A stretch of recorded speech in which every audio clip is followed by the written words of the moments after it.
Real quick, I'd like to give a massive shout out to all the homies on Patreon who chose to support the cult and help keep the lights on. If you want more information on how to support the channel and get your name up here at these fucking chads, check out the video description below. All right. Hey guys, just a quick video today for the homies that have been asking about what trinkets I use on each boss in tier 6. So here it is. A couple things before we start. First off, this is for bosses only. I'll go over each boss and the trinkets I suggest using if you have them. Secondly, I know that there are many trinkets in the games that you can use. However, there's really only a handful that matter for single target. Also, I'm aware that there are many fresh warlocks and rerolls who are unable to get some of these trinkets like the Brewfest trinket and Mark of the Champion. This video is more for the warlocks with many options of trinkets, so let's talk about them. First up is Skull of Gul'dan. This is the Omega Bis trinket and you'll want it as soon as you can get it. Sell your soul and all your kids and your wives for this, and when you get it, bake it into your cooldown macro and literally never take it off. If you have this trinket, it will be assumed that it's equipped on all bosses. Next up is Mark of the Champion. This trinket is best trinket to wear on anything that is undead or demons, which is all of Mount Hyjal and over half of Black Temple. So if you are lucky enough to get your hands on this, then use this with every single opportunity that you can. Once again, if you are lucky enough to get both of these trinkets, you will use them 100% of the time, skull on every fight, and mark on all bosses that are undead and demon. So what about the rest of us unlucky gamers that don't have skull or mark? Well, thankfully, we have some good options. They might not be as strong, but they're not far behind. Plus, these are the next best things, and it's all we got.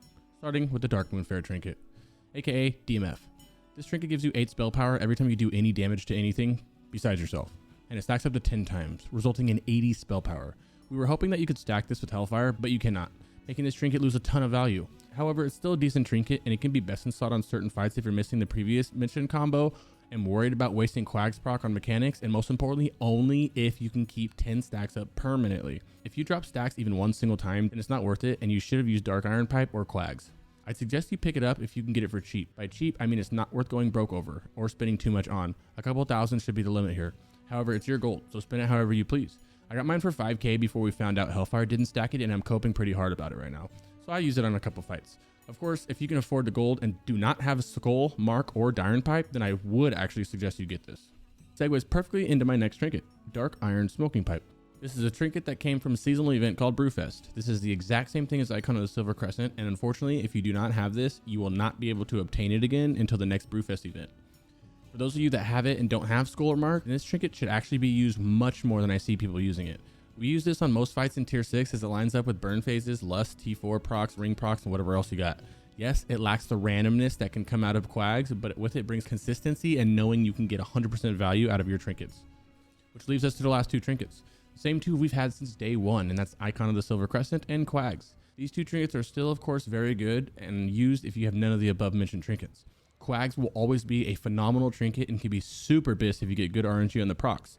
The issue is that you want to get 100% value out of this trinket, meaning that if you get a Quags proc, you should be spamming Shadow Bolts and that's it. Well, or Incinerates if for some reason you're Fire Destro. If you imagine any boss fight where you can possibly get a Quags proc and then have to move and not be able to cast during that proc, then the trinket's wasted. One of the many examples is Supremus in Black Temple. You can get a proc during phase 2, not being able to cast because of volcanoes, movement, fixation, the list goes on.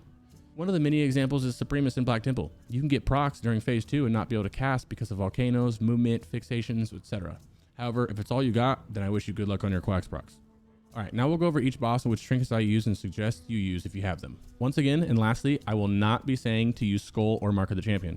If you have them, please use them as they're the best trinkets that you can possibly have. On fights that you cannot use Mark, then insert whatever trinket is listed on the boss below. Starting with Winterchill. Winterchill is a full pump fight. I hope at this point you guys are not wearing PvP trinkets. If you guys are, then I'm here to tell you that you should not be wearing PvP trinkets. You lose a ton of good damage, and imagine if everyone in the raid had PvP trinkets on, and then look at how many people in your raid have not even got Ice Bolt yet, but you guys are still wearing PvP trinkets. Like, just don't wear them. Anyways, I suggest using double on-use trinkets here with Icon and Dark Iron.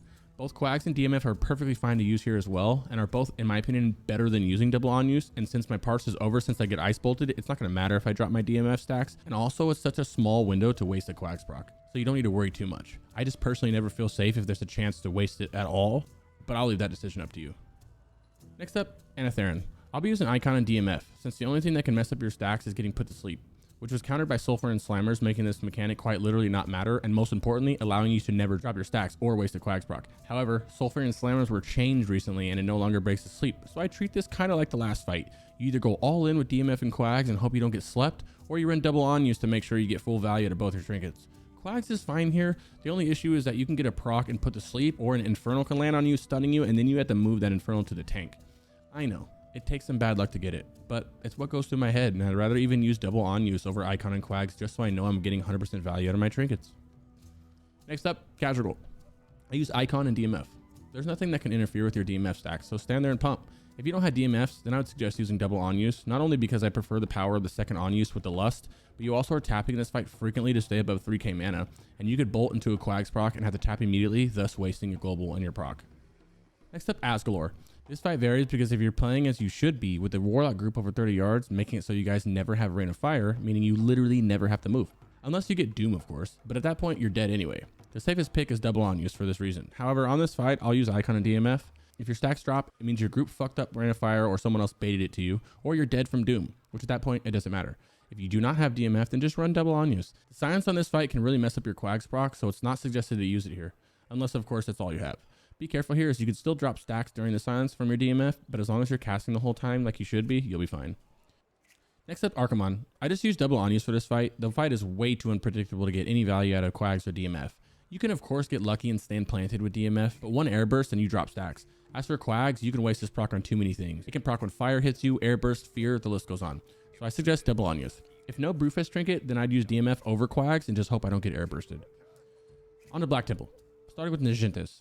The Tidal Shield burst combo is currently too long to keep DMF stacks up. In a perfect world, everyone is healed up so fast that you guys can pop Tidal Shield, and if you guys are quick enough, you can quickly Shadow Burn and keep your stacks up.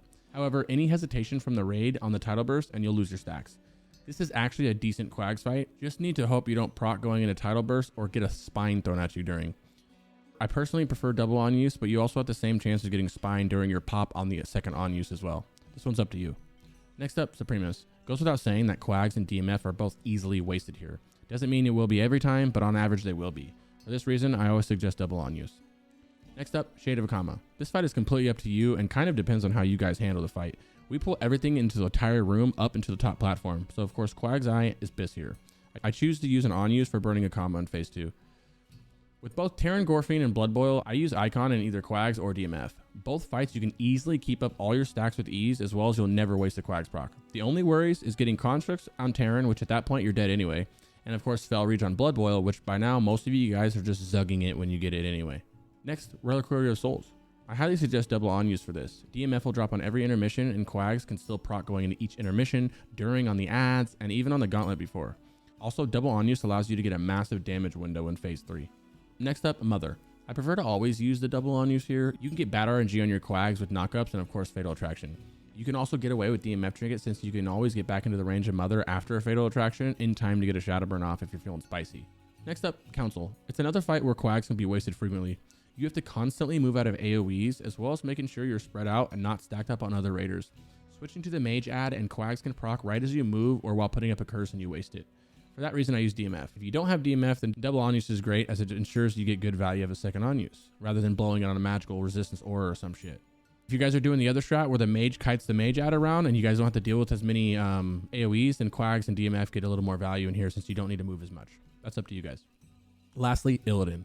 I use double on use here. DMF stacks will drop in between some phases as well as if you need to stop DPS for transitions. Quags, while I think you're fine using it since the phases are longer, you can still get procs at awkward times like intermissions and phase swaps. Well, that's it guys. I hope this helps. I know this isn't for everyone since many people don't want to buy DMF and don't have the second on use from the Brewfest Trinket. Once again, you don't need them.